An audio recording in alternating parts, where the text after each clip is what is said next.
Bonjour tout le monde. Alors, dans un autre reportage, je vous ai montré le côté festif, le côté vraiment amusant d'un rodéo, mais je me suis posé une question que peut-être certains d'entre vous se posent également. Pourquoi les taureaux et pourquoi les chevaux ruent-ils, sautent sur place? Alors, j'ai fait des petites recherches et je vais les partager avec vous. Nous pouvons appeler ce reportage les dessous du rodéo parce que vous allez voir, tout se passe en dessous. Alors, certains propos ou certaines images pourraient ne pas plaire et pourraient même déranger certains d'entre vous. À tout de suite.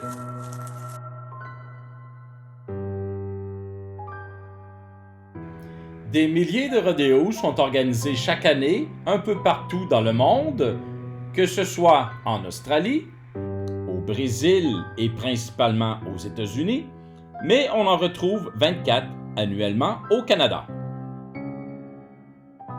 Il y en a 16 en Alberta, 3 en Colombie-Britannique, 1 au Manitoba, 1 en Saskatchewan, 1 en Ontario, et au Québec, où je me trouve actuellement, on en retrouve 2, incluant le deuxième plus grand rodéo au Canada, celui qui se tient à Saint-Tite, situé au nord, entre Québec et Montréal.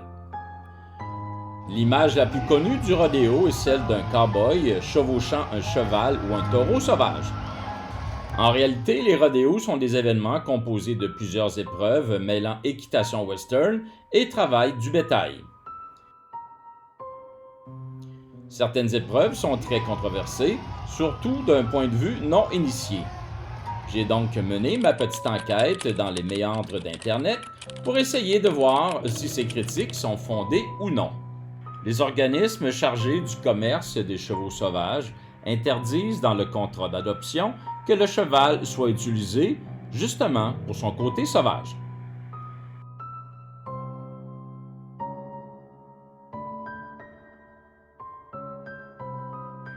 L'origine de ce qu'on appelle le bronco riding remonte cependant à l'époque où les véritables chevaux sauvages étaient utilisés.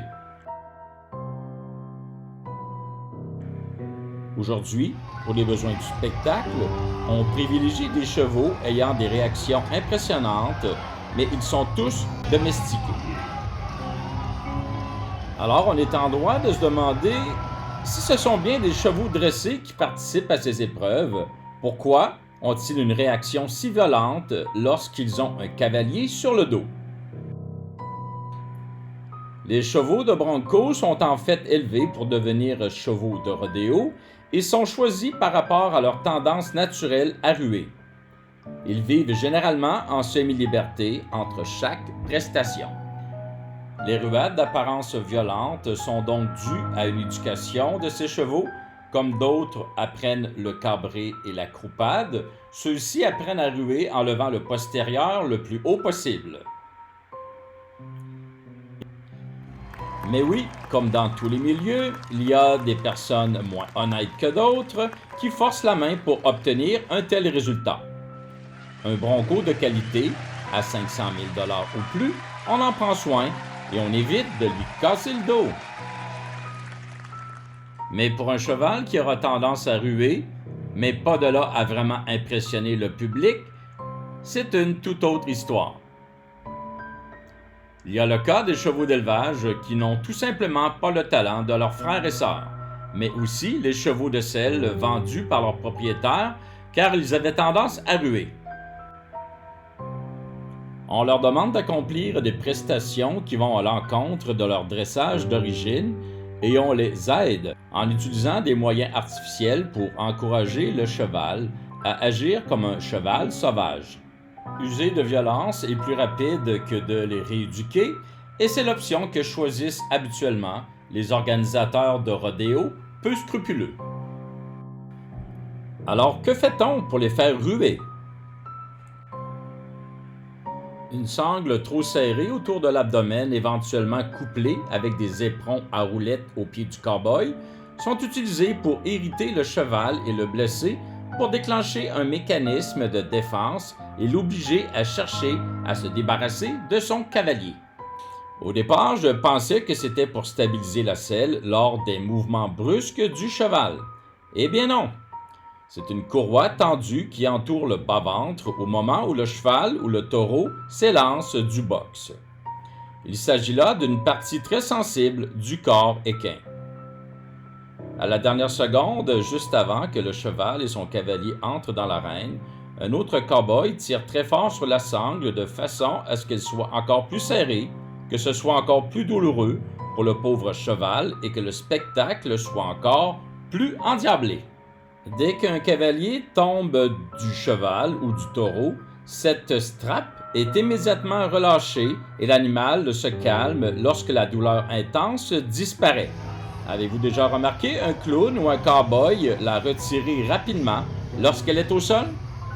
Par contre, chez les taureaux, la courroie fait pression sur l'urètre. Les animaux s'arrêtent de ruer dès le retrait de la courroie. En plus, l'usage des dispositifs tels que l'électrochoc sont également souvent infligés à la bête juste avant d'entrer dans l'arène. Il est interdit en Allemagne, mais très commun dans le reste du monde. Au début, on n'utilise que des piles 9 volts. Il s'agit cependant que du début. Un petit générateur placé dans l'appareil envoie cependant des charges de 5000 à 6000 volts, un choc électrique violent pour les animaux. Ils sont difficiles à détecter depuis les estrades car ils se font le plus discrètement possible pour éviter les ennuis avec les associations de défense des animaux. Alors, comment faire la différence entre un cheval dressé pour faire semblant d'être sauvage et un cheval maltraité lors d'un rodéo? Les chevaux dressés pour ruer s'arrêteront une fois le cavalier à terre. Un cheval maltraité s'arrêtera lorsqu'on desserrera la sangle ou pour ceux qui portent des selles, lorsqu'on enlèvera les quelconques éléments blessants cachés sous la selle, soit des cailloux ou autres éléments durs blessant le dos. Alors voilà, c'est terminé en espérant que mes propos et mes images ne vous ont pas trop choqué. Pour ma part, je remets en question certaines choses concernant les rodéos et je ne suis pas certain d'y retourner. Bien entendu, il y a des organisations qui maltraitent moins les animaux. Il y a des endroits où les sangles sont moins serrées et où les éperons sont interdits. Par contre, souvent, les rodéos misent plus sur faire un meilleur spectacle et faire plus d'argent que le bien-être des animaux. Alors, si vous avez des images de d'autres maltraitances dans des rodéos ou d'autres commentaires, veuillez m'en faire part et je continuerai à mener mon enquête. Je vous invite à vous abonner à ma chaîne si ce n'est pas déjà fait et à partager cette vidéo.